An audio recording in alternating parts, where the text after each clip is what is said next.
நுவலி விளையாடி நேயர்களுக்கு சாய் சுதாவின் அன்பு வணக்கங்கள். சினிமா ரசிகையாக இந்த பதிவில் நாம் பார்க்க இருக்கிறது அபூர்வ சகோதரர்கள் திரைப்படத்தை பற்றி தான். இது 90களில் கமல் நடித்து வெளிவந்த படத்தை பற்றி நான் பேச வந்திருக்கின்றேன். அதாவது ஒரு படம் செய்கிறப்ப எப்படி எடுத்தாங்க, என்ன பண்ணாங்க அப்படின்னு தெரியாட்டினா கூட காலப்போக்கில் கொஞ்சம் நாள் கழித்து இது இப்படி தான் செஞ்சுருப்பாங்கன்னு கண்டுபிடிச்சி சொல்லுவாங்க. ஆனால் இந்த படம் ஏறத்தாழ 30 வருடங்கள் மேலே ஆயிடுச்சு அப்படின்னாலும் இன்னமும் அந்த படம் அவருக்குள்ள கமலாக நடித்தது எப்படி அப்படின்னு இன்னும் முழுதாக வெளியிடப்படவில்லை. அப்படிங்கிறது அது செய்த ஒரு சாதனை. இன்னும் சொல்லப்போனால் இந்த படத்தில் விமர்சனம் செய்பவர்களாக இருந்தாலும் சரி, சாதாரண பொதுமக்களாக இருந்தாலும் சரி, ஒரே மாதிரியான பாராட்டுகளை சொன்னாங்க.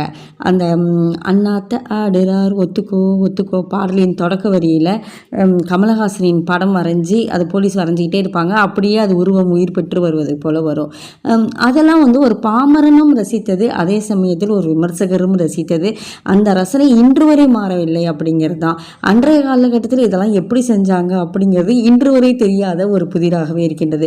கமல் மட்டுமில்லை, படத்தில் வேலை செய்த அனைவருமே அவர்களுடைய உழைப்பை போட்டார்கள் அப்படிங்கிறது குறிப்பிடத்தக்க விஷயம். அந்த படம் இவ்வளோ பெரிய ஹிட் ஆச்சுன்னா அதில் நிறைய ரசிக்கத்தக்க புதுமையான விஷயங்கள் இருந்தது, புதிய விஷயங்கள் நம்மளை ரசிக்க வைத்ததாக இருந்தது அப்படிங்கிறது தான் அதில் குறிப்பு.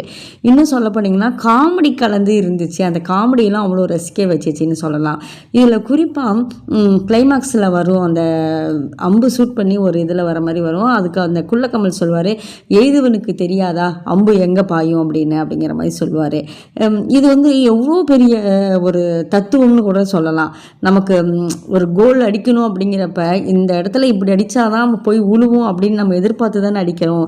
இத்தனை நாள் இது உழைத்தாதான் இப்படி ஒரு ஹிட்டு தர முடியும் அப்படின்னு நம்ம செய்யறோம். அது வாழ்க்கையில் எந்த விஷயத்துக்காக வேணாலும் வச்சுக்கலாம். இந்த படத்தில் பாடல்களும் ஹிட்டு, ஃபைட்டும் ஹிட்டு. இதில் குறிப்பிடத்தக்க விஷயம் அந்த 3 வில்லன்கள். அந்த 3 வில்லன்களுக்கும் வைத்த பெயர்கள். சாதாரணமாக வில்லன்களுக்கு அப்படியே ஒரு நெகட்டிவ் பெயரை வைப்பாங்க. ஆனால் இதில் எல்லோருக்குமே ஒரு பாசிட்டிவ் பெயர்களை வைத்து அவங்கள வில்லன்களாக காட்டினாங்க.